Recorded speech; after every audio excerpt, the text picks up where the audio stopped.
What does a man do after failing so many times that even the sound of people whispering his name starts to feel heavier than debt? On the night Daniel Mercer lost his seventh business, the rain came down like judgment. The warehouse doors stood open. Wind pushed cold water across the stone floor. Half-soaked ledgers clung to the ground. Broken crates lay split open near the entrance. And one by one, under the yellow light of oil lamps, the last rolls of fabric he still owned were carried away by men who would not even look him in the eye. That was the part Daniel never forgot. Not the numbers, not the contracts, not even the signatures that had taken everything from him. It was the sound, the drag of cloth across wet wood, the groan of wagon wheels, the silence of a man who had no argument left. By then, the whole town had already made up its mind about him. Daniel Mercer, the ambitious fabric merchant with the grand ideas. The man who always wanted more. The man who spoke of mills, trade routes, quality marks, national buyers. As if a boy born in a river town of looms and dust had any right to dream that big. 7 times he had tried. 7 times he had failed. And now, standing alone in that ruined warehouse at 35 years old, with rain on his face and humiliation sitting in his chest like stone, Daniel heard something worse than mockery. He heard agreement. Maybe they were right. Maybe some men were born to build, and some were born to watch other men succeed. Maybe ambition in the wrong hands becomes a curse. If you had seen him that night, you would not have believed this man would one day build a company known across the entire country. You would not have believed merchants would travel for days just to earn his signature. You would not have believed that the same town that laughed at him would someday speak his name with respect. Because that night, he did not look like a future success story. He looked finished. And that is exactly why this story matters. Because people love to celebrate a strong man after he wins. But very few care to look at him when he is standing in the wreckage, soaked to the bone, trying not to break in front of strangers. Daniel was not lazy. He was not foolish. He was not weak. But he was losing again and again and again. And the cruelest part was this: his 7th failure did not just take his money. It took something far more dangerous. It made him question whether the dream inside him had been foolish from the very beginning. But what Daniel did not know, what no one in that town could see yet, was that the business he had just lost was not the end of his story. It was the fire that would burn away the man who kept failing, and make room for the man who could finally win. To understand how a man can collapse 7 times, you have to see where his hunger began. Daniel Mercer was born in a town that smelled like wet cotton, coal smoke, and river mud. It was the kind of place where people did not talk about dreams as if they were doors waiting to be opened. They talked about survival, about keeping your hands busy, about doing what your father did and his father before him, and thanking God if the roof held through winter. His family had worked in cloth for generations, not as wealthy mill owners, but as practical, disciplined people who understood thread, texture, dye, and labor. Daniel grew up around bales of raw fiber and wooden looms that creaked from dawn until dusk. As a boy, he would run his hand across finished fabric and stare at it like it was something magical. Not because it was soft, but because he could see what others missed. He could see trade, movement, scale. He could see towns far away paying for something born in his little corner of the world. And that was the beginning of the trouble, because Daniel did not want to inherit a life. He wanted to expand it. By the time he was 23, he was already talking bigger than the older men at the river docks. He spoke about branded cloth, consistent quality, supplying beyond the county, building a name that buyers would trust without even stepping into the warehouse. Some admired his fire. Most rolled their eyes. In towns like that, people forgive poverty faster than they forgive ambition. Still, Daniel went ahead. His first attempt was a small hand-dyeing workshop. He borrowed modestly, worked like a madman, and believed quality alone would carry him. It didn't. The supply of raw fiber became unstable. The colors came out uneven in larger batches, and within months, the whole thing bled money until it died quietly. He didn't stop. The second time, he imported a finer thread that he was sure would modernize local production. It looked promising on paper, In reality, it was too expensive, too unfamiliar, and too far ahead of what his customers actually wanted. The stock sat there, beautiful, untouched, useless. The third attempt hurt more. Daniel partnered with a friend to open a fabric storefront near the trading road. For a short while, it almost looked respectable. Then the friend pulled out under pressure, took part of the working capital, and left Daniel holding the rent, the inventory, and the shame. By then, people had started counting. The fourth time, Daniel borrowed bigger and opened a larger workshop, convinced scale would fix what smallness could not. But scale did not fix poor structure. It only made every weakness more expensive. Peril became pressure. Waste piled up, orders came in late, debts came faster than customers. Then came the fifth, a transport venture tied to long-distance fabric sales. Ruined by a dishonest carrier who disappeared with goods Daniel had not even been paid for yet. The sixth was his most arrogant attempt. He moved into premium cloth, thinking higher quality would attract wealthier buyers and solve the margin problem. But prestige is not built by wishful thinking. It is built by trust. And Daniel had not built that yet. The fabric was excellent. The customers were few. The losses were brutal, and still, he refused to bend. By the time he launched the seventh business, Daniel was no longer building with confidence. He was building with desperation dressed up as determination. He poured in everything he had left. Money, reputation, borrowed faith, scraps of family patience. Into a small mill he believed would finally silence every doubt around him. Instead, it collapsed harder than anything before it. And once that happened, the town did what towns like that always do. The men at the tea stall smirked when his name came up. Former classmates stopped greeting him properly. Shopkeepers were polite to his face and cruel the moment he passed. Even relatives began speaking about him in that soft, poisonous tone people use when they want to sound concerned but really mean disappointed. His mother said little, which was worse than anger. His father, a proud and disciplined man, looked at Daniel as if he no longer knew whether he was seeing a son or a warning. And somewhere inside all of that noise, all of that judgment, all of that loss, Daniel began swallowing the most dangerous thought a person can swallow. Not I failed, but maybe I am a failure. And what he didn't realize yet was this: the worst thing he had lost was not money or machinery or even trust from other people. It was the way he had started to see himself. And once a man begins to see himself through the eyes of people who have already given up on him, rock bottom is never far away. After the seventh collapse, Daniel disappeared from public ambition. Not from the town. The town was too small for that. People still saw him, still recognized him, still remembered every grand speech he had once made about expansion and national trade. But the version of Daniel who used to walk quickly, talk boldly, and argue with certainty, that man went quiet. He moved into a narrow upstairs room behind his parents' house, the same room where he had once sketched out business plans by candlelight and promised himself he would build something worthy of his name.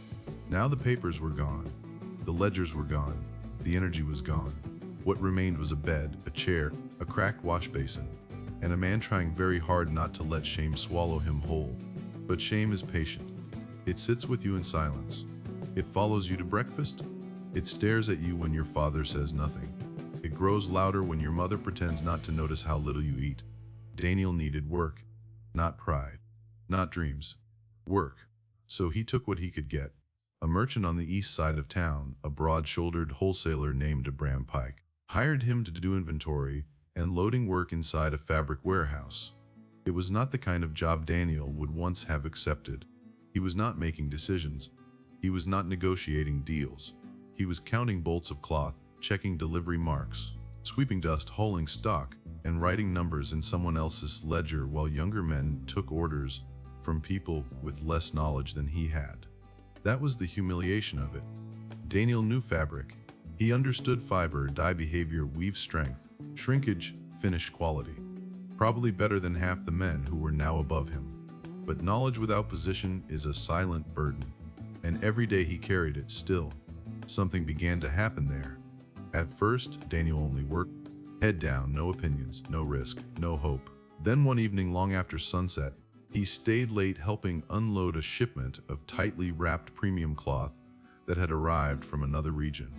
The order was small, but the buyer had paid an astonishing price for it. Daniel checked the tags twice, then a third time, certain he had made a mistake. He hadn't. The margin on that shipment was larger than what he used to make in months. That bothered him, not because someone else had earned it, but because it exposed something he had never fully understood. All those years, Daniel had obsessed over making cloth, storing cloth, moving cloth, selling cloth. But he had never truly understood why certain fabric commanded trust before anyone even touched it. Why some merchants were always squeezed on price while others named their number with confidence. Why some workshops stayed desperate while others became indispensable. And as that realization began to open inside him, another figure stepped into the story.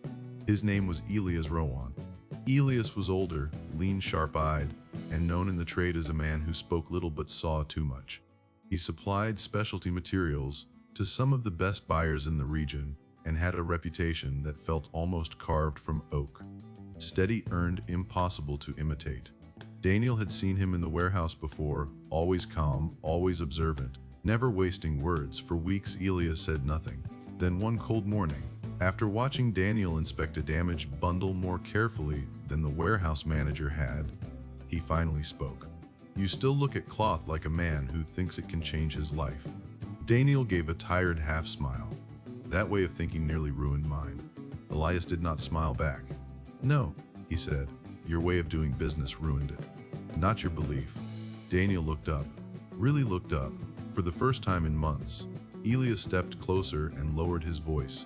"You spent years trying to make more fabric, bigger batches, larger operations, more movement, more noise. But tell me this, Daniel. Did you ever decide what problem you wanted to solve for the buyer?" Daniel said nothing. And Elias kept going. "Did you want to build cloth? Or did you want to build a name people trusted before they even touched the cloth?" That question landed like a blade, because Daniel had no answer, not a real one.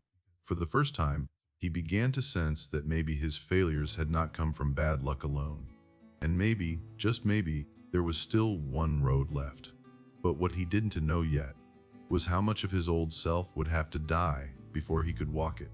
And that road began, not with a new factory, but with the painful task of looking backward without lying to himself. Elias did not offer Daniel comfort. He offered him a table, a lamp, and a brutal kind of honesty. Night after night, after warehouse hours, the two men sat over old ledgers, failed contracts, supplier notes, and half-forgotten receipts from Daniel's 7 broken ventures. At first, Daniel wanted explanations he could live with. Bad timing, weak demand, dishonest carriers, difficult buyers. But Elias kept pushing deeper. "No," he said quietly. "Look again." And Daniel did. He began to see the pattern that had followed him through every collapse. He had always moved too fast when hope returned. He had always tried to do too much. Produce, transport, negotiate, expand, impress. He called it ambition. In truth, much of it had been fear wearing a confident face. Fear that if he did not grow quickly, people would think he was small. Fear that if he specialized, he would miss opportunity. Fear that if he slowed down, he would be forgotten. Then came the sharper wound. Buried inside the records of his 7th business, Daniel found something that made his hands go cold. A series of copied supplier terms, customer lists, price notes that should never have left his office. The handwriting beside several inventory changes belonged to Martin Hale, a former manager he had trusted like a brother. Quietly, over many months, Martin had been feeding information to a rival trader, undercutting Daniel before key deals could close. For one long moment, Daniel felt a familiar rage rising in him. There it is, he thought. The reason, the betrayal, the proof that he had been ruined by someone else. But Elias stopped him cold. "He hurt you," Elias said. "That's true. But he was only able to do it because your house had no locks." That was the real twist. And Daniel knew it. The betrayal had been real, but so had his weakness, loose systems, emotional trust. No protection, no discipline strong enough to survive pressure. So when Daniel finally chose to begin again, he did something he had never done before. He started small, almost invisibly. No grand opening, no borrowed applause, no attempt to be everything. Just one promise, one product, one standard, and a name he intended to make unbreakable. And that was how Daniel's eighth attempt was born. Quietly, humbly, and without a single person in town expecting it to matter. He did not reopen a mill. He did not borrow heavily. He did not chase 10 markets at once. This time, Daniel built around one thing only: a durable, tightly woven work cloth made for merchants, labor crews, and workshop owners who were tired of buying cheap fabric that wore out too fast and damaged their own reputation. It was not glamorous. It was not fashionable. But it solved a real problem, and for the first time in his life, Daniel was not selling ambition. He was selling reliability. With Elias guiding him, he created strict rules that the old Daniel would have ignored. Every roll was inspected by hand. Every supplier agreement was written clearly. Every order was tracked. No shortcuts. No vague promises. No expansion before consistency. He even gave the business a new name: Iron Thread Company. A name meant to say one thing without saying much at all. You can trust this. But the first months were brutal. Orders came slowly. Some weeks, there were none. Men in town laughed when they heard Daniel was trying again. A few said it with amusement. Others said it with pity. His father did not argue anymore, which somehow hurt more than criticism. And yet Daniel kept going. One customer became two. Two became four. A local workshop owner came back after his first shipment and said, "Your cloth costs more, but mine lasts longer. Send more." That sentence stayed with Daniel, because what he was building now was not noise, not hope, not ego. It was proof, and proof, if it survives long enough, has a strange way of silencing people who used to laugh the loudest. Daniel's story leaves us with something simple, but hard to accept. Failure does not always mean your dream is wrong. Sometimes it means you are still trying to carry that dream with the wrong habits, the wrong structure, the wrong mindset, or the wrong pace. For years, Daniel thought he needed one more chance. But what he really needed was a new version of himself. One that was more disciplined, more honest, more focused, and no longer desperate to prove something to people who had already judged him. That is why his eighth attempt worked. It was not magic. It was not luck. It was not sudden. It was the result of painful lessons, finally turning into wisdom. The deeper lesson is this: rebuilding your life often begins by rebuilding the person who is living it. And the way to apply that today is very practical. Stop trying to fix everything at once. Look at where you keep repeating the same mistake. Be honest about what is not working. Choose one thing that truly matters, do it well, and stay with it long enough for the result to appear. Real change usually looks small in the beginning, but powerful in the end. If you find this story meaningful, if it gives you a perspective, a necessary lesson to help you do something, please like this video and share it with those who need it. And don't forget to subscribe to the channel to watch more great and meaningful stories. Now I want to ask you a simple question. Do you think failure hurts more because of the loss, or because of what it makes us believe about ourselves? Comment below and share your perspective so everyone can learn together. I will return with another story to help you continue to grow. Thank you for listening. See you again.